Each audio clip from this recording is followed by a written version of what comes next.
This is a meeting of the Tax Increment Reinvestment Zone Number 1. We are at City Hall. It is 3:39 p.m., April 9th, 2024. If everyone would rise for the pledge. I pledge allegiance to the flag of the United States of America and to the republic for which stands one nation under God, indivisible, with liberty and justice for all. Thank you very much.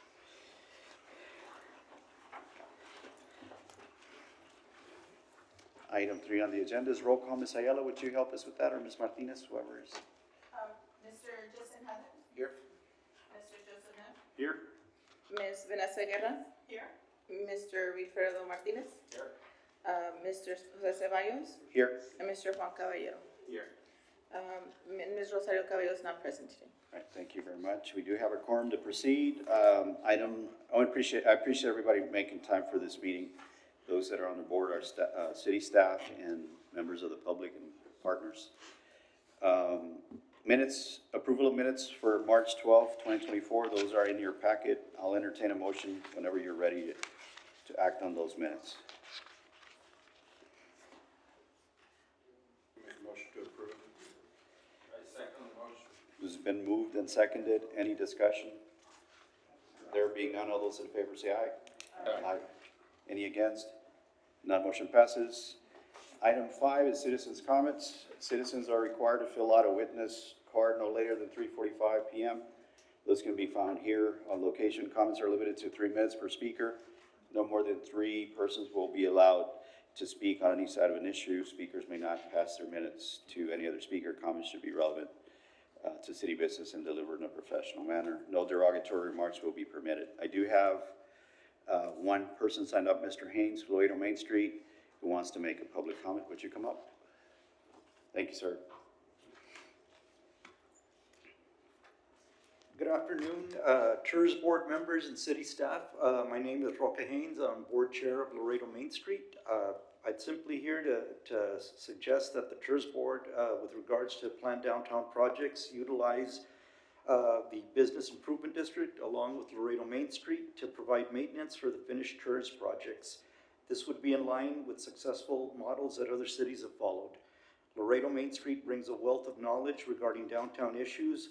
Laredo Main Street has worked with the City of Laredo in developing the downtown vacant building inventory to assist the city in having a better understanding of the downtown landscape. We are willing to assist the TERS in any way possible with the maintenance of these projects so that they may be sustainable and allow our downtown to thrive.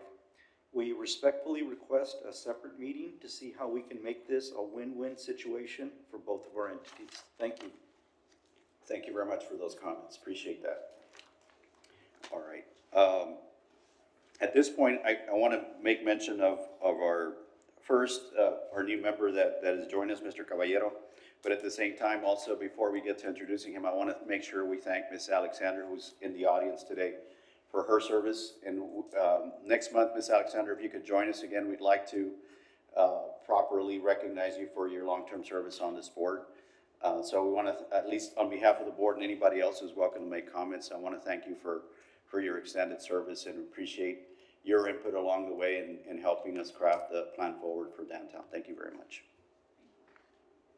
And introducing Mr. Caballero, who's been recently appointed, I want to welcome you, and maybe you could take a few minutes and give us a little bit of background. We appreciate your expertise in being added onto this group. I think those will be helpful. And welcome on board. Mr. Ceballos, thank you everybody on the board. Thank you for welcoming me. And I hope to bring into picture what my background has given me. My background is in accounting and finance, and in the industries related to construction, related to cities, government, other entities, as an auditor. So hoping some of that can translate into helping out this board and its main objective. Thank you very much. Welcome. And anybody else wish to make any comments? No? Welcome. Thank you. Yeah, thank you. Thank you very much. All right, we're going to move on with informational items. No action to be taken on this item. Items 6, discussion related to recent City of Laredo leadership considerations over the possibility of developing a civic center and/or convention and conference center. So imposing a little bit on the city staff, I put this item on just to make sure we were not amiss in terms of the TERS board not being part of that discussion. I know you're still, Mr. City Manager, you're still putting together a framework for coming back to City Council. I did view the meeting, that whole part of the meeting, so I understand what took place and what you were charged with. But anything that, at least from my end, and I'll let the rest of the board chime in, anything that we can do to help support with information. I know that through our group, Fasken, we put together an extended feasibility. Any information that we have, we'd be happy to share it. We looked at various cities in that process. I think, I don't remember who said it at the city council meeting, but San Marcos was the most comparable center with what we were envisioning back then. So we have a lot of information that could be helpful as you put the framework for that advisory group. So that's really all it was. It is really to make sure we're not absent in the discussion of this board. And anything we can do, obviously, we would support the city in that function. So I don't know if you. Yeah, just a little bit of background on that. I know that Ms. Martinez and Castilla are both working on their various pieces of what the request is.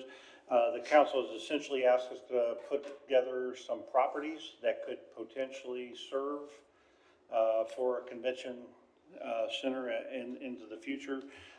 So all of that past history would be very helpful, all the feasibility studies and everything, because I know there was talk about we have some properties located for the downtown, all that history, plus we're looking at properties throughout a couple other areas. I think there's like 11 properties right now that we were leaning on putting together for that purpose as to what it is.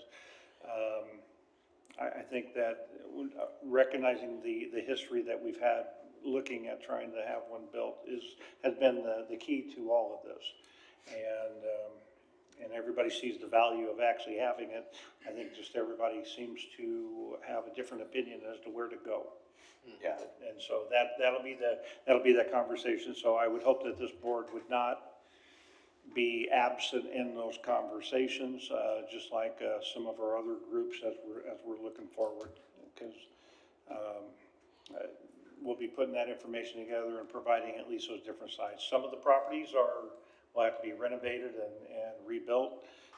I don't know how many of them were green properties, but that were bare ground to start with. But I think looking at that, and that included everything from downtown, all the history that we have looked at all the way out. Yeah, I mean, some of us are believers that conference centers and convention centers belong downtown. We feel strongly about it. But two, obviously we can't hold the rest of the city hostage over a lack of civic center as well. But I think that could be it could be a good exercise that leads us to having a real center in short term.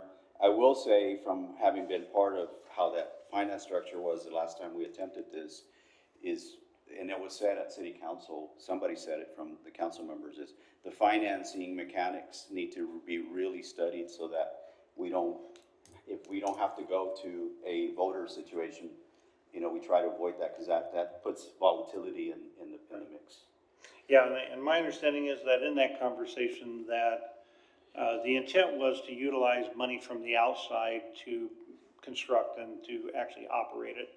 But the way the story got out is that it would be everybody's tax bills that would be affected, and I don't think that was the intent. Right. So we'll do a lot of that conversation on the other side to make sure that it is built properly as to what that impact is and where it's going to be. So. Okay. Anyone else want to make some comments? No, I just echo what you said, which is, if you can lean on us, we're here and we'll be whatever support we can provide. Okay, very good. Anyone else? Okay, well, thank you very much. If you all see this item being important to bring back, we'll certainly bring it back as you all move forward. Action items now is item 7, update and possible action related to the reposting and status of the Phase 1 TERS competitive procurement solicitation. Edward, you coming up?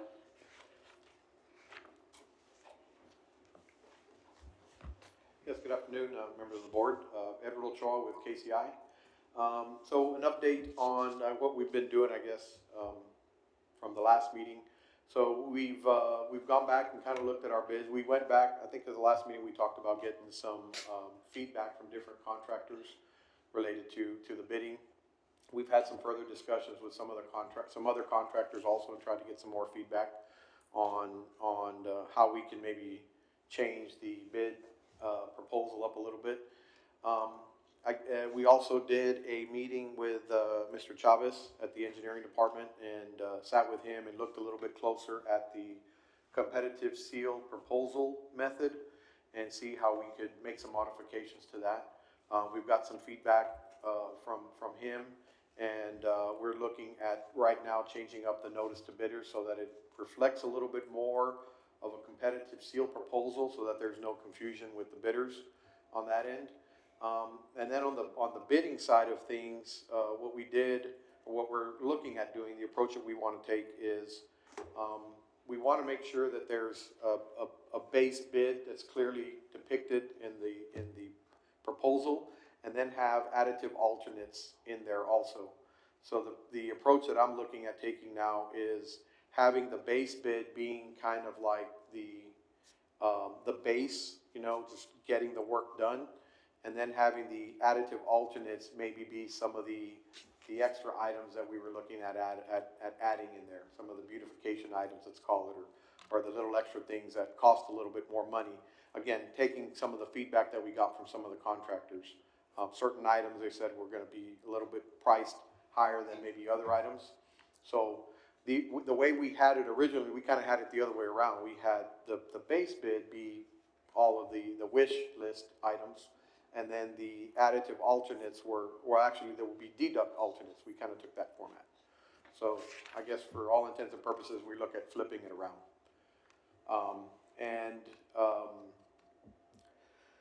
I guess we're at a point where we're pretty much organized and ready to bid it out, hopefully as early as maybe this week, so that it can come out, this weekend. But I guess I want to make sure we bid it out in the way that everybody wants us to bid it out. The way we did it the first time was we broke it up into 3 segments, and we bid out all 3 segments with the hopes that the contractor would, give the TERS board some opportunity to select segments to fit in within their budget.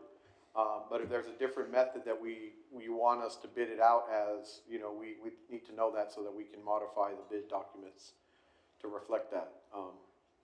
But it kind of seemed like bidding out all 3 segments, and I think we made the recommendation last time, or we discussed it at our last meeting, that, one option would be to bid out some of the segments so that we can get, within the budget. But, we're open to some feedback on that aspect of it, and I don't know if anybody has any questions for me on that. If I could get an idea of what the sort of beautification items are that are gonna be the additive as opposed to just the base, because, you design, you spend a lot of time, we all spend a lot of time sort of going over these and these. Yeah, so like the beautification items, I say, one example would be like kind of a bigger ticket item on this project would be the brick pavers. The pavers in the pavement and the pavers on the sidewalk that we're using in certain areas. So in lieu of using brick pavers, one option is, instead of on the pavement section, on the roadway section, instead of using pavers, you use asphalt pavement or concrete pavement as an alternative.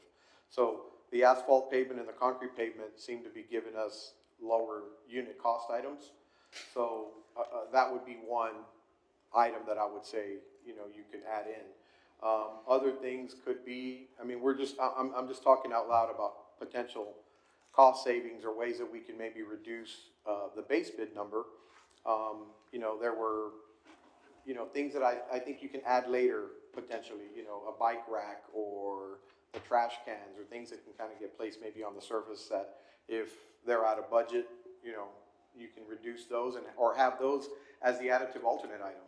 So you get the contractor to bid on those items differently, so that we can get a unit cost on them, and then we can decide, the board can decide whether or not, if it's within the budget, you can add those items in.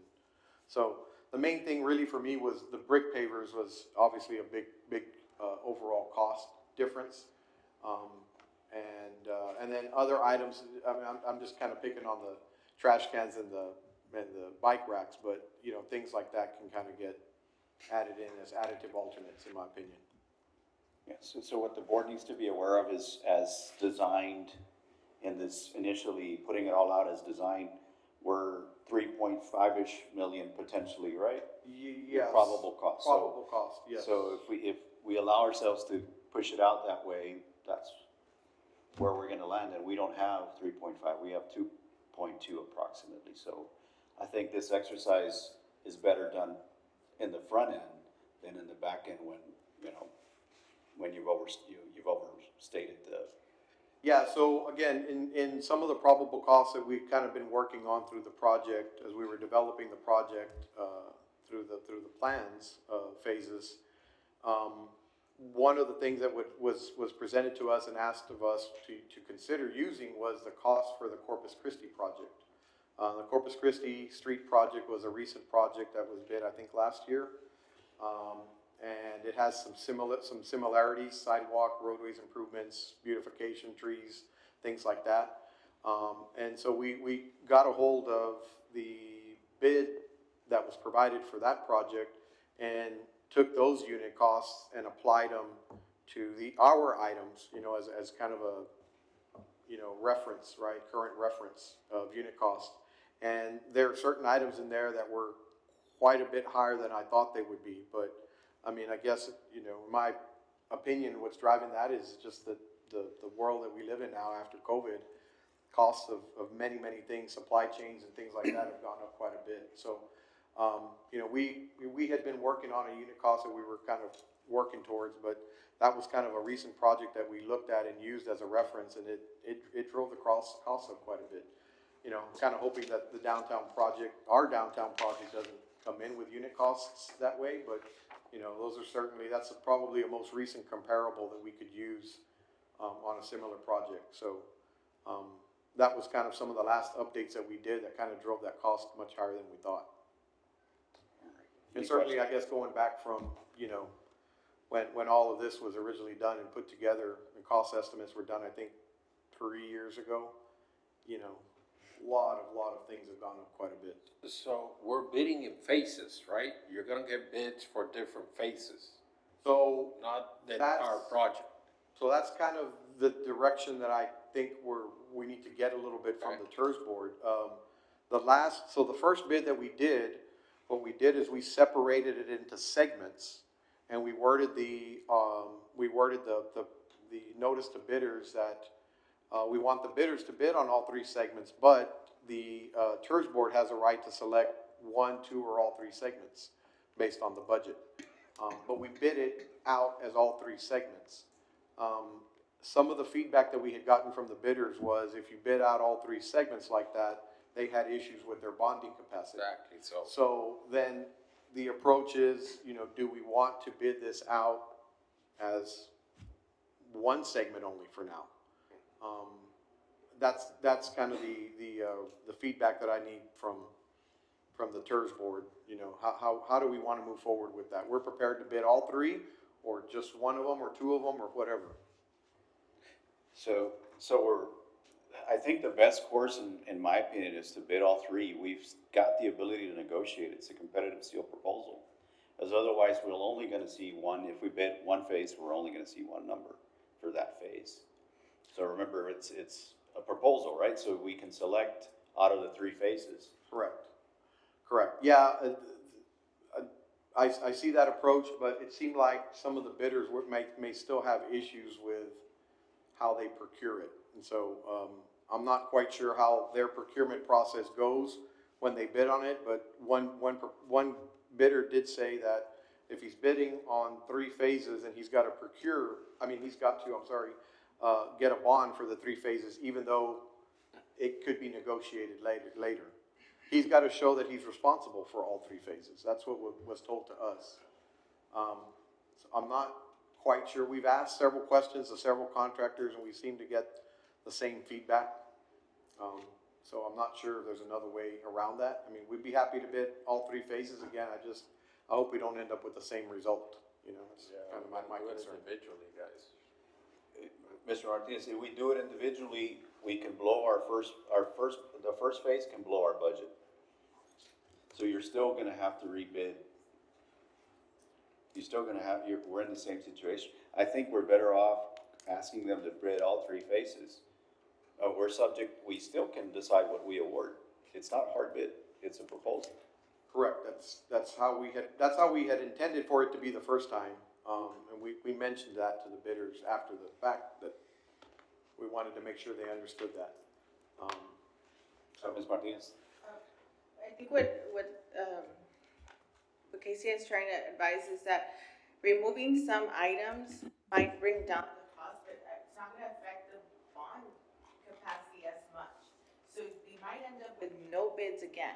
So we might want to entertain the fact that we might need to go with one segment and get a full, complete street versus taking out amenities, which is not gonna give you a complete street and might not even get you any. And if you do one, now, maybe we put 3 bids out there. But they have to be segmented out, because if we don't segment them out, we're gonna run into the same capacity of bonding. Yeah.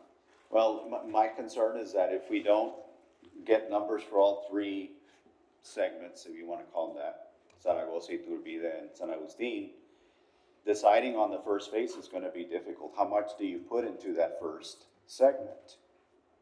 Right, we have to have those comprehensive numbers, or else do you put 500,000, $1 million into? But you have a cost estimate from your consultants. Well, right now his cost estimate is 3.5, right, so he's working on a 2.2. But he can break it down by segments. Right, So you do have something to compare and to evaluate. If, let's just say you bid out one segment right now, you decide on which segment gets bid out first, you will have something to compare it. And if it's ridiculous, where it's gonna then you can definitely not go with that bid, but at least you get a bid.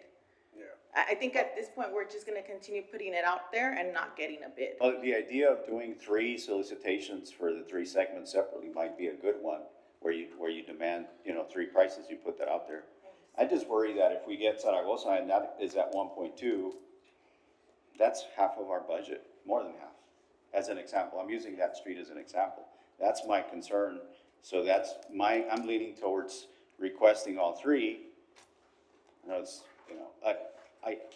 If they were looking at bonding 3 million, we don't have 3 million. They don't need to bond 3 million. So the alternate is to bid 3 projects as competitive seal proposals, put those out, and then you get to hopefully see 3. So if we put this out, are we still into that window where we get sort of an expedited sort of process, or we have to go the full 28 days and wait and then open sealed bids? So the last discussion that we had with Mr. Chavez was, we potentially, that's up to us, how we decide to cut down the bidding, the time for the bidders to put their package together. Mr. Chavez had suggested, and I don't disagree with this, this project has already gone out. Bidders have already looked at it. So, if we put it out again, even if we break it up into 3 different packages, it's still the same, they're still looking at the same stuff, right? So, he suggested maybe we cut down the time a little bit, because they've already seen it, right? I think there is an opportunity to cut that down, maybe by a week. If I'm not mistaken, I think they had 3 weeks after the pre-bid meeting. So we could maybe cut down that 3 weeks down to 2 weeks. I still think, 2 weeks is probably a good amount of time, even if we broke it down to one segment and they were just bidding on one segment. 2 weeks should be enough time. One difference is they're gonna see the baseline as opposed to the enhanced. So that should accelerate the response in my head. Yeah, what we showed last time was, again, the approach that we had showed was kind of the way we had designed it, and then we put deduct alternates in the bid. And we said, in lieu of the bricks, maybe consider putting this. But now we're looking at doing, I think what we should do now is to flip it the other way. Have the base bid and then have additive alternates. So put let's say the higher unit cost items as an additive alternative to the base bid items. So in theory, if you have it that way, someone just wants to do the base bid, we may come in under the 2.2 for all 3 phases if they just do the base, is the theory, and that way they have the bonding capacity, they can show that, as opposed to breaking it up into 3 separate ones. Is that, so I didn't hear that there was a bonding issue, you know, I think the issue was, we had it out and it was 3+, you know, and without the certainty of the finance, of the funding from us. So I personally, I like what Ms. Martinez suggested, is to do 3 packages at the same time. And then you probably reduce the risk of not having any responses. Exactly, 3 separate. 3 separate packages. Exactly. And then it leaves us to decide on each, how much we allocate on each Because street. they mentioned they had a bonding issue, and that was the main concern that they had, people interested in actually doing projects downtown. Remember, everybody's building warehouses nowadays, and this might have, you know, a little bit of lower priority for them, so. Any interest on this side on how to break this down, or? No, and now if we do it all 3 separately, then there's a chance that we could end up with 3 different contractors doing Yes, sir. each set of the 3 blocks. So Yes, sir. at this point in time, I don't know if that's a big problem for me. Probably Because not. I think the activity will be good for that. So I think we stand a better chance. I do like adding in the alternative things that, such as like the trash cans and everything. Say those are add-ons on top of the base of each one of those projects being individually done.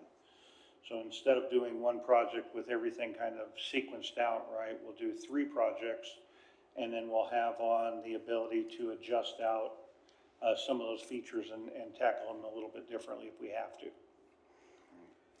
Question, Caballero? does the RFP come with a timeline specified? It does, right, Edward? It closes at their response. Yes, sir. Yes.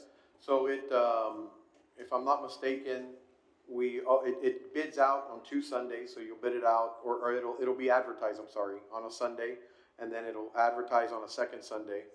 And then that following week, we have the pre-bid meeting. And then I believe we gave about approximately 3 weeks after the pre-bid meeting for the bids to be turned in. And on the timing of the project, can they extend out the 3 projects? In other words, can they focus on one street, finish that, then jump to the second one? So because it's a proposal, it'll come back to us and we will decide how it's carried out. Thinking on the lines of the bond, if that's an issue, they can just focus on one street, release that bond, then get bonded again. We've also, yes, and that's a great comment. We discussed that at the last meeting, and we weren't sure if their bonding entity would allow it, but I guess we're gonna find out. I can see that. I've been involved in projects where that's been done. Yep. That you face it in and they release the bond, you go on to the next phase. So, I would like to just, unless some more feedback, just make a motion on this. Make a motion that we direct our consultant to work with the city engineer in posting this in 3 different projects at the same time. Simultaneously with a baseline proposed project with additives that are enhancements. Or the enhancements as additives. Is there a second? Second. Second by Mr. Nebb. Any additional discussion? There being none, all those in favor say aye. Aye. Any against? None, motion passes. Thank you very much. Appreciate that. Thank you. We'll Thank go you. ahead and visit with Mr. Chavez. So it'll take a little bit to break it up, but we'll get it done that way. We'll have to kind of renumber the sheets and kind of rename the project a little bit so that it'll be TERS number 1 Zaragoza, TERS number 1 San Agustin, and so on. But we'll work on that as quickly as we can. Thank you, Edward. Thank you, sir. Item 8 is update and possible action related to the Vida Street Monument sign procurement and the wayfinding signage fabrication installation. Rick? Good afternoon, members of the TERS Board. Rick Solis with Able City. As far as the wayfinding signage is concerned, this past month we've been working with FSG. They did have a request for some additional line work on the logos for the different monument signs. They're working on their shop drawings right now. We did have to generate some extra work to do that because I guess what we had sent them didn't work for them. That extra work's not reflected in the invoice that we submitted because I know we're going to be talking about that. No, separately. it still is. It's already been submitted. But I do want to bring up the fact that I don't know if they've received their purchase order yet.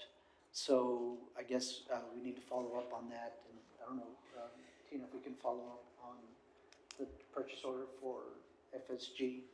I know I had spoken to Ramon about that as well, so, but they are working on their shop drawings, and they'll be submitting those to us so that we can, approve them. We've been in contact with them, they've been asking lots of questions, so that's the update on the monument signs.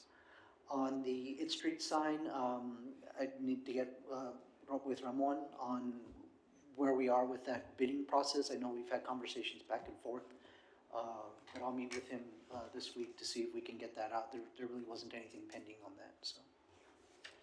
Ms. Martinez, is that something you can help us with to make sure these also get out? I mean, they can't be built, obviously, until we get the improvements done, but at least get pricing on those. Yes, I will follow up. Thank you. Thank you, Rick. I don't think we need any action on this. I Yes, appreciate it. thank you. Item 9 is discussion possible action to direct Able City in collaboration with the City of Laredo to update TERS number 1 project and financial master plan for presentation to the board and the city council. So the purpose behind this action is to, I guess, set the stage for any potential leveraging and financing or bonding that could be available, is to make sure we're ready if that opportunity arises. And I asked Able City and Ms. Frank and particularly to work on coming to us with some sort of idea of how we would go about this. Obviously, it's something that's been worked on before. You have the same consultant that you had, or that the city hired when they did this TERS, so I think we're lucky that that's the situation.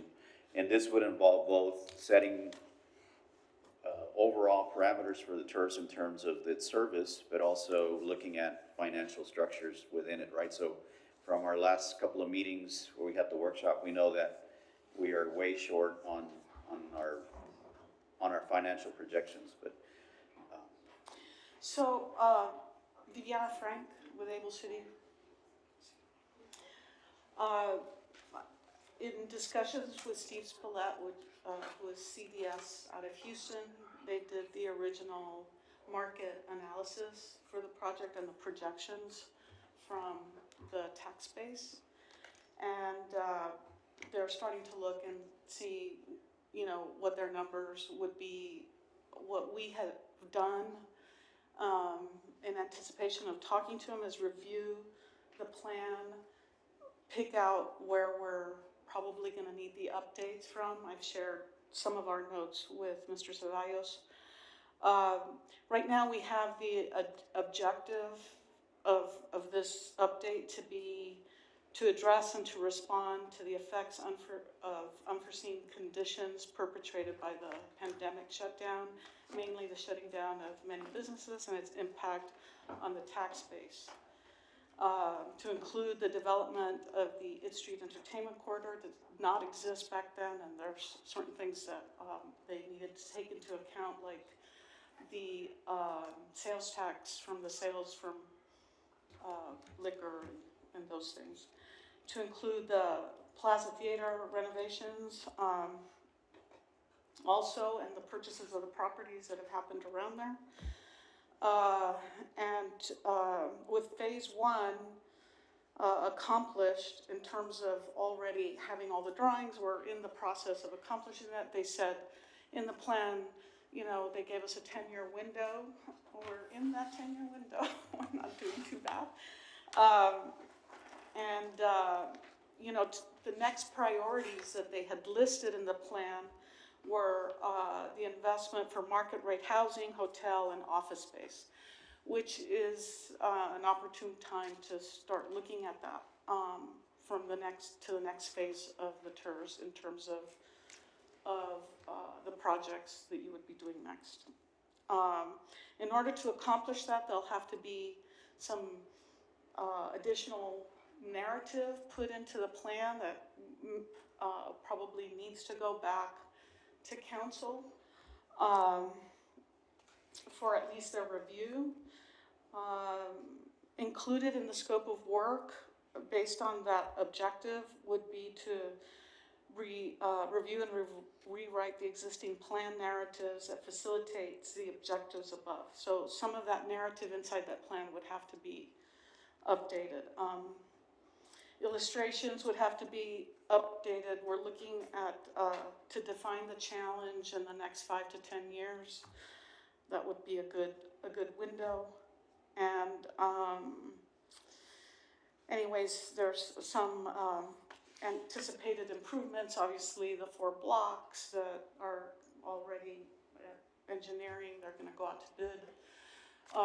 That's the Boulevard of the Americas and other projects that have to do with downtown, like the Southern Hotel and other things that have come up since 2016.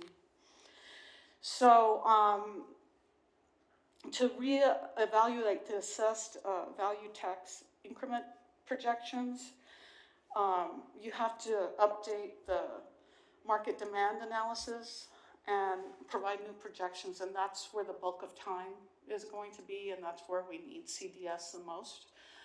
There is some help that we can get from the city to, help with some of those gathered materials and things like that perhaps would, bring down the fee a little bit to do that. We still haven't, not ready to talk to you about all of that yet because we need to really refine this a little bit more. There might be a need to review, I've looked at the ordinance in the last week, and that would be the one in 2016 and 2017. There may be something in there that needs to be tweaked. I'm not sure yet because that has to be discussed with the city attorney's office. Additionally, you may want to consider the following as part of the update. The plan allows for the creation of a local government corporation, which can act like a development authority.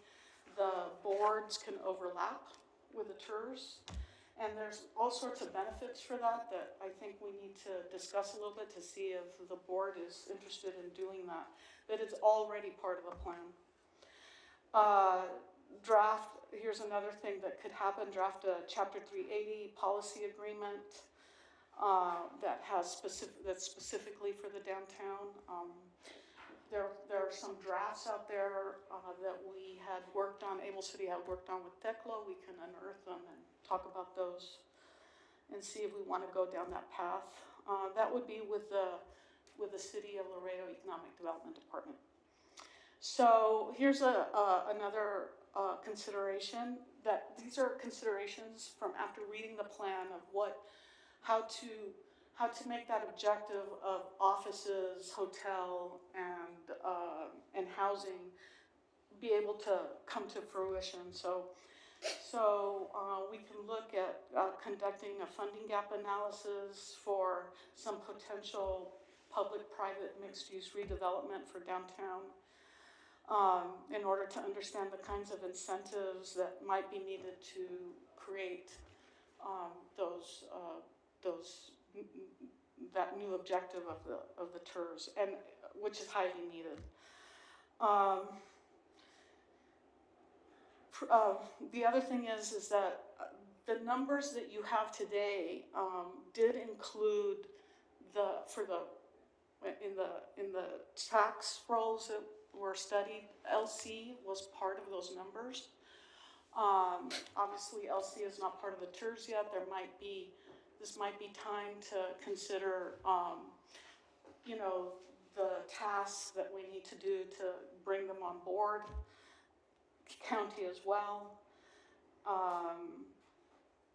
And then lastly, include adding facade improvement program for private and nonprofit organizations that own historic buildings downtown, and because that's part of also the historic resources that we have downtown, and that is a place where Main Street can help with their connection to Texas Main Street. But what's always been missing is the facade improvement grant that is easy to attain, and that can be also to consider as part of this.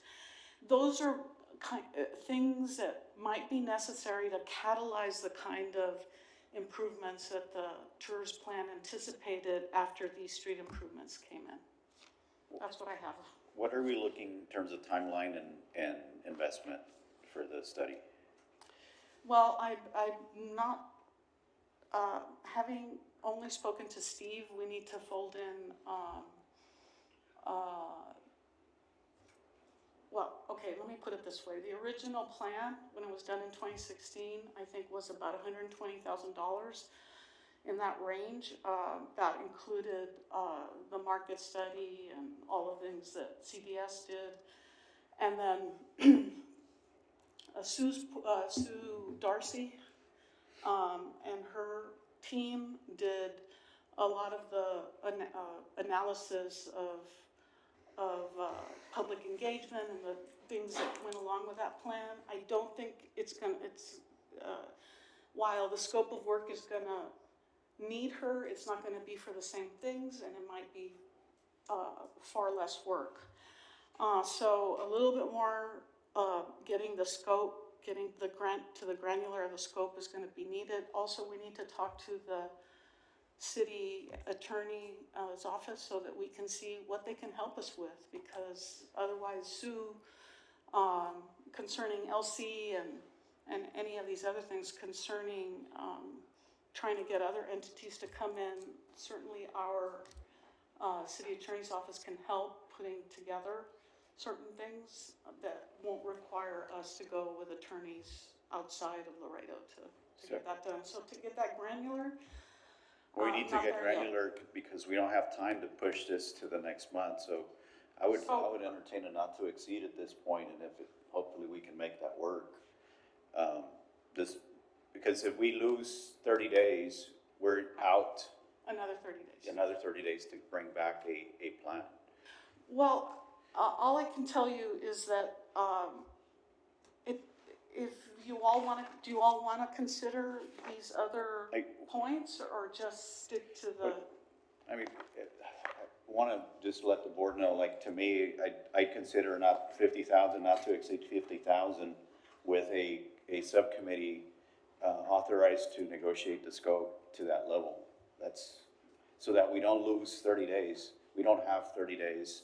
If we're looking at leveraging any sort of city financing, we'll be late to that opportunity. So we will have to have a committee meeting so that we can talk to CDS and Sue and see how we can pare this down, and maybe the city attorney's office can join us in that meeting. Okay. Any comments from the board? So what I'm suggesting is that we set up a subcommittee that's authorized to negotiate and finalize this authorization. Yeah, I think that makes sense. I mean, from our perspective, we gotta move if we want to have any sort of access to any budgeted funds or anything this year as we approach the budget season. And I would impose on Mr. Nevin and our vice chair, Mr. Heather, to be part of that subcommittee authorized to finalize that scope and work, if you're okay with that. Okay. Absolutely. All right, I will make a motion to that effect, that we do a not to exceed to that amount with a scope to be finalized with this subcommittee. What was the amount? 50,000. Second. It's been seconded by Mr. Nev. Any discussion? There being none, all those in favor say aye. Aye. Any against? None, motion passes. Thank you. Thank you for that. And did you want to add something? No, I just wanted to know who's on the committee again? Justin? It will be a non-quorum. Mr. Caballero, would you like to join? I can join, definitely. So, Mr. Caballero, Mr. Neb, and Mr. Heather. Okay, thank you. Next item is discussion possible action to formally extend Able City's contract term through the remaining period of their contract through March 17, 2025. They responded to a solicitation back, it'll be 5 years at the time that it expires, so it's a 5-year term. The one thing that I would like to change is to not leave the open-endedness of the work or the assignments, but to base it on a work authorization. So we would charge them like we did now with this work instead of a monthly administrative and project management cost. This way we keep, knowing what we know about our budgets, we keep control of it, and every item comes back, we authorize them, and they charge with work. And I would make that motion in that form. That we extend their contract through the end of the term, and that we make it subject to work authorizations by the board. Is there a second? I second the Second motion. by Mr. Martinez. Any discussion? There being none, all those in favor say aye. Aye. Any against? None, motion passes. Thank you. Item 11, discussion possible action regarding invoices submitted by Able City and KCI Technologies as presented. Those are in your packets. I'd move to approve the invoices as submitted. It's been moved by Mr. Heather to approve as presented. Is there a second? I second the motion. Second by Mr. Martinez. Any discussion? There being none, all those in favor say aye. Aye. Any against? None, motion passes. Motion to adjourn at 4:24. Is there a second? Second by Mr. Heather. Any discussion? There being none, all those in favor say aye. Aye. Any against? None, we're adjourned. Thank you very much.